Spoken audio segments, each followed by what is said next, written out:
Barbershop conversations, man. So I told you guys we'll be doing periodic lives, just grabbing people to capsulate the event, and we elevating the culture. DJ Quest, Juneteenth, Leimert Park, and we got Christy. She was here waiting on the coffee, and your mask said Black Lives Matter. Your shirt says I'm rooting for everybody black, and I says you may be an interesting interview. So why?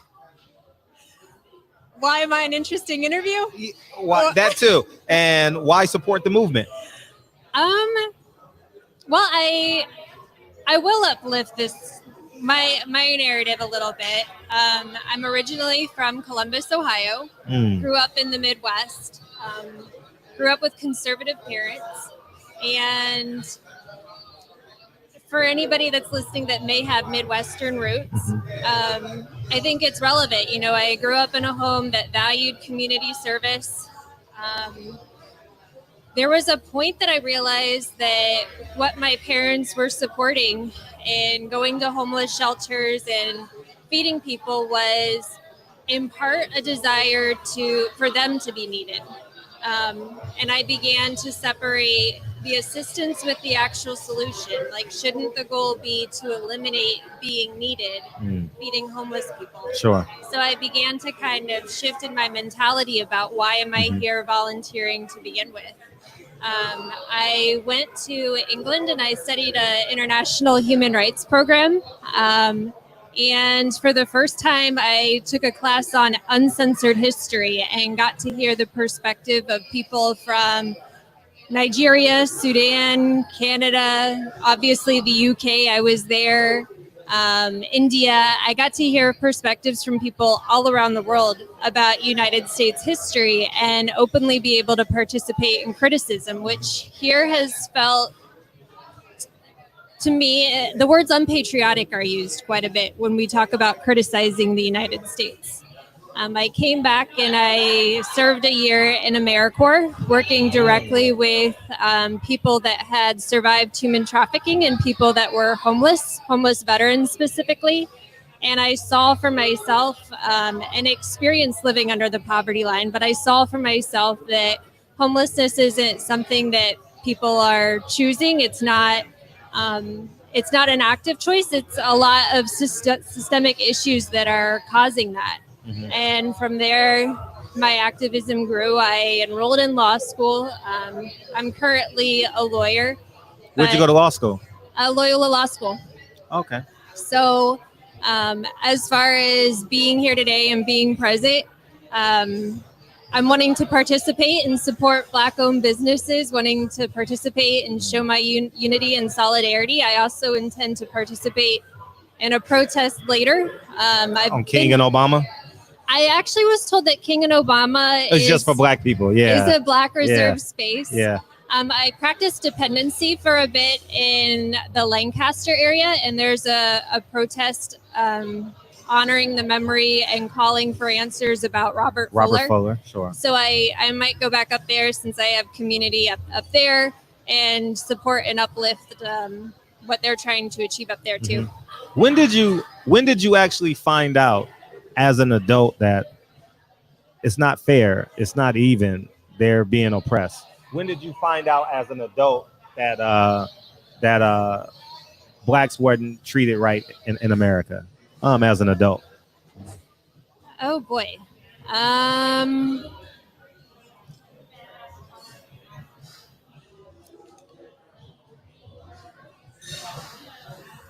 I don't know. I honestly don't know that I can pinpoint a specific moment. There had been actually something that happened very early on in my childhood that got me thinking about race. There was a black man that attempted to kidnap me when I visited when I was visiting family. My father was a firefighter, and this happened when I was really, really young. But there was a black man that tried to take me, and the comments that my family made about race at that point kind of got me started, this idea percolating in my head at a very early age. Like, why is it that they're pinpointing this person's race as opposed to it's a man? Like, why is that the thing that they were focusing on? And then again, like as I participated in community service, it was kind of a why are we allowing this problem to continue to where our service is needed? Why aren't we interested in the solutions? It's kind of been something that's percolated in my head as kind of an incongruent frame of thought that was happening around me. Certainly my college education, I went to college at Otterbein, and it's a liberal arts college in Ohio. So certainly some conversations that happened there redirected my thoughts, and going to England and hearing and validating those perspectives from an international community. I just think that gradually my questions were affirmed we're just affirmed. If I may ask you, how did you forgive the black guy and elevate yourself after your family's comments? That's an interesting paradigm. No, for real, it's very interesting. Because I mean, it's so easy to hold that pain. A black man tries to abduct you or kidnap you, excuse me, and you said there were some comments made about you.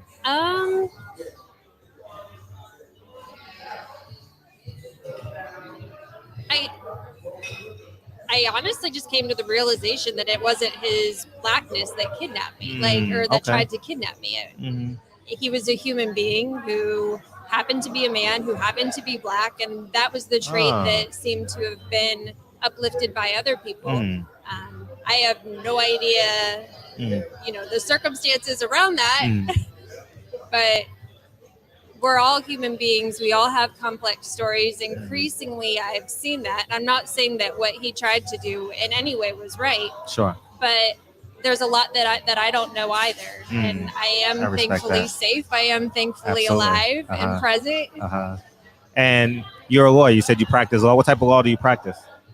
Currently, I work for the Department of State Hospitals for California, the California Department of State Hospitals. And that is the entity that's charged with providing services for the mentally ill. In certain circumstances, it's restoration of competency services. So if a person isn't able to participate in criminal proceedings, then there are services available through the state to hopefully help restore somebody's competency so that they can participate. Gotcha. And otherwise, people that are severely mentally ill involved in the criminal justice system, or people that are severely mentally ill on the civilian side, who just need extra support, predominantly due to something affiliated with a mental illness. So let's get your take on, let's just break down one trial. Rashard Brooks. How do you foresee this? I'm leaning on your expertise as a lawyer, or criminal law, criminal justice. No. Oh, can you hear me? Okay. It's difficult. Okay. It's just difficult. Criminal law and criminal justice. I want to lean on your expertise as it relates to the race. Well, I haven't participated in much criminal law. Okay. So I'm not sure that I'm going to be able to lend much expertise in an area that I'm not familiar with. Gotcha. I practiced independency, and that's when there's an allegation of abuse or neglect on a child. And I have a lot of opinions about the dependency system, how children are taken from their families, oftentimes because of concerns of drug use in the family. And it's very traumatic for a child to be taken away from the family. Sure. I think in Los Angeles, we're overly concerned about drug use in the home. And I think that there certainly are cases. I've had clients that were sexually abused. I've had clients that were physically abused, but we do put an overemphasis, it seems like, on concerns about drug use in the home. So it's interesting to me because despite being this blue state, this blue, very liberal state, and very much into government services, there sometimes are consequences to government services. And as we talk about a movement going forward and involving social workers more as a presence as opposed to police, I am mindful that social workers, I've been against social workers. Social workers also tear families apart sometimes when I don't think their intervention is warranted. So someone just actually said that. CPS is breaking up black families. It's a live chat going on right now. Oh. So when you see me looking, you think I'm not paying attention. I'm actually reading and trying to correlate this to the interview. So you know that. Okay, so yeah. And people have said, I like her forward thinking. I hope she spreads that through her community. Another great interview. And CPS is breaking up the home. Now, moving forward, what would be a suggestion for a solution? Is it reparations? Is it rewriting the Constitution? What would you say? Because we got to get a solution out of this. Yes. We're not going to rally for 3 years and not get anything out of it. I recognize the issues are complex and dynamic, and if we could have solved all of this in a box, we probably could have done this years ago.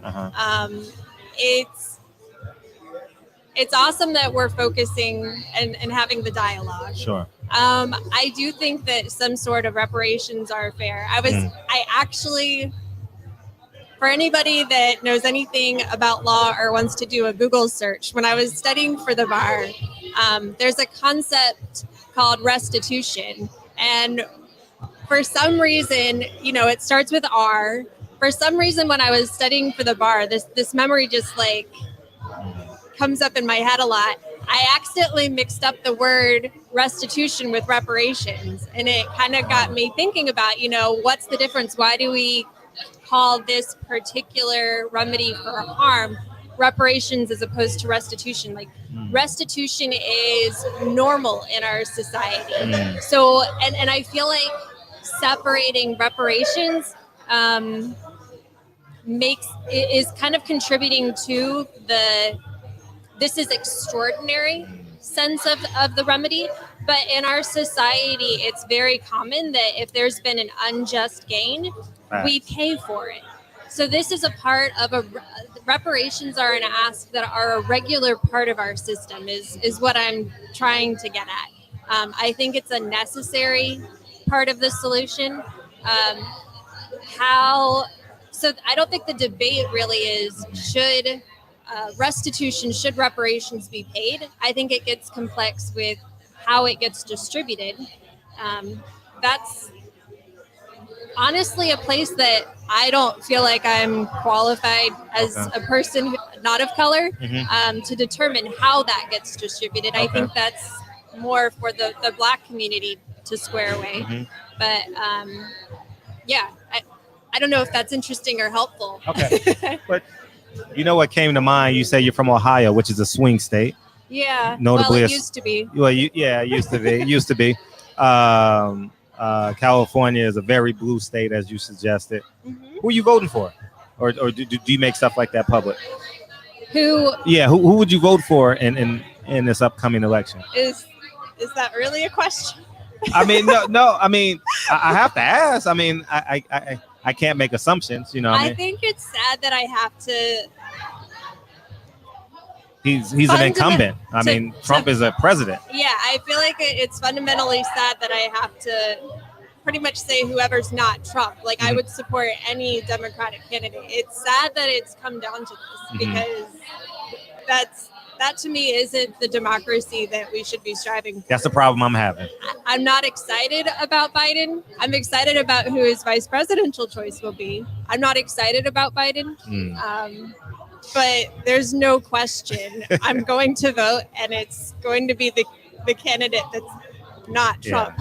I like her response. I like that. Reggie Owens says, I like that response from her. She's a cool white chick. And because ironically enough, we had this debate on my podcast last night about who to vote for, and I'm voting for myself. I'm going to write myself in. Oh, don't do that. Don't do that. I'm writing myself. I mean, I can't vote for Biden because he told me that I'm not Black if I don't vote for him. You understand? Yeah. That my middle school teacher told me I wasn't shit. My high school teachers told me I wasn't shit.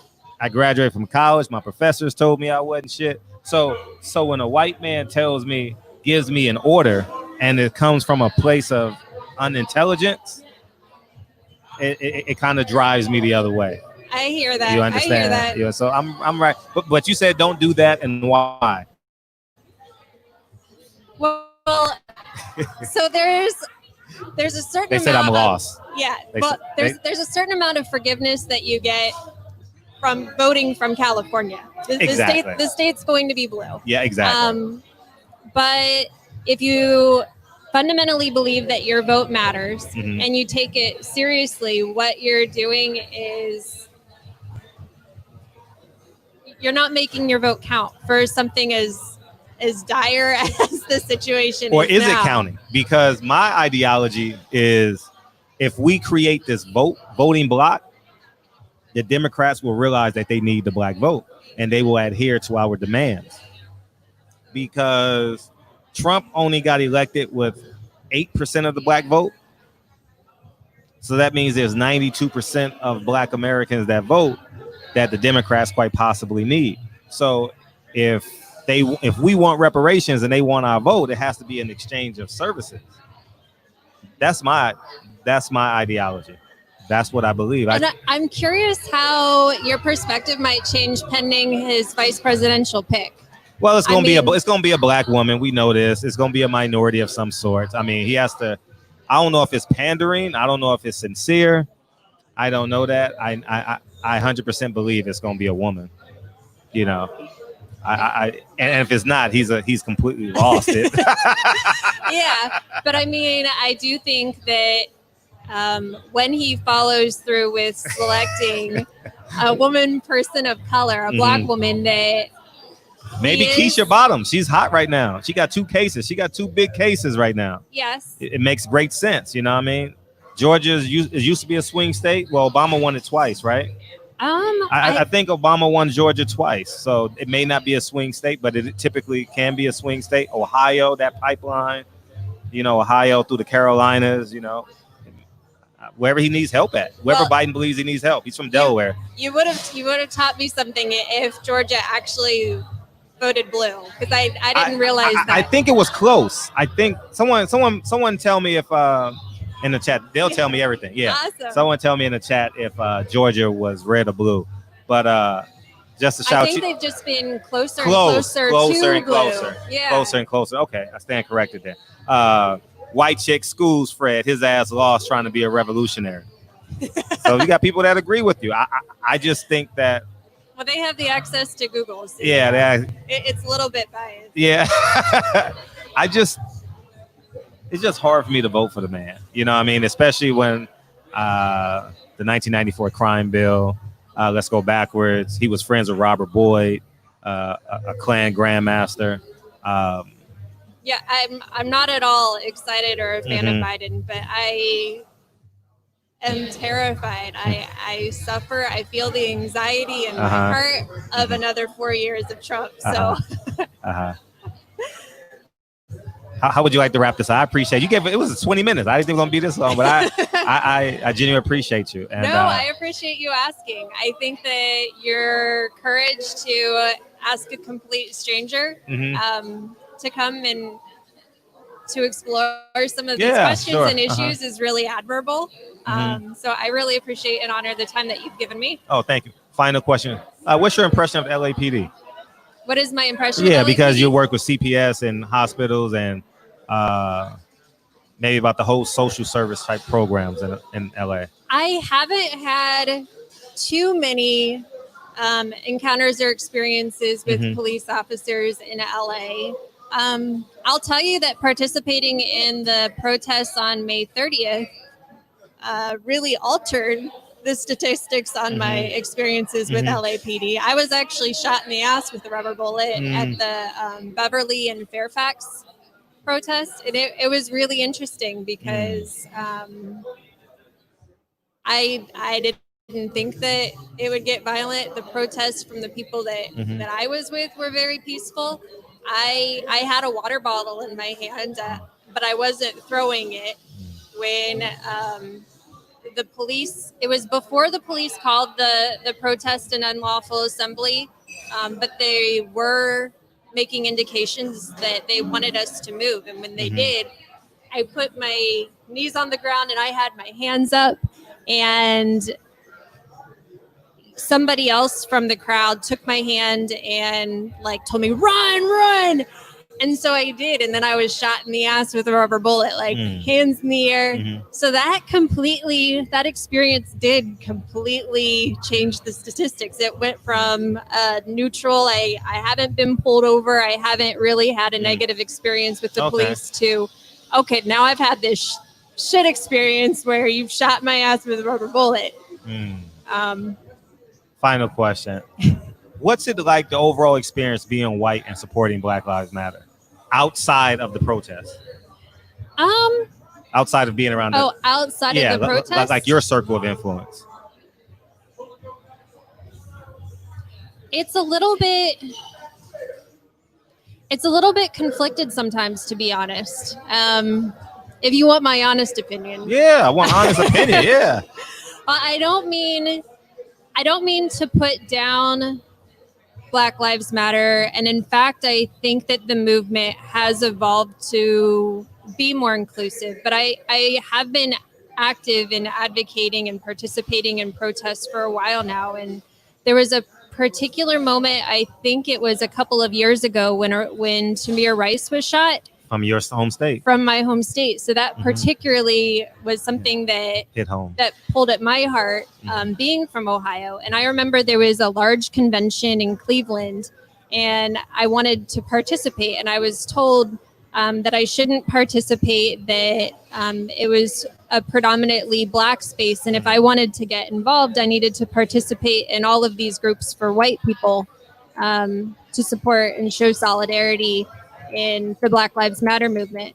And that, to me, I think that there are spaces for conversations, but I don't agree with the approach that white people should reserve their participation for, white people for Black lives and all of these supplemental movements. So I don't agree with that.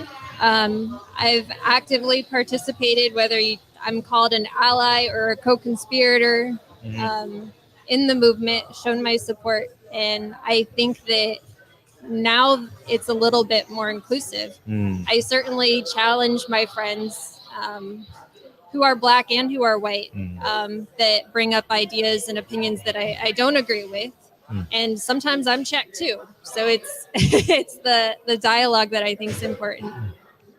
Appreciate your time. Yeah. 23 minutes. I didn't think it was gonna be that long, but yeah. I genuinely appreciate you coming in, and we got to keep on fighting.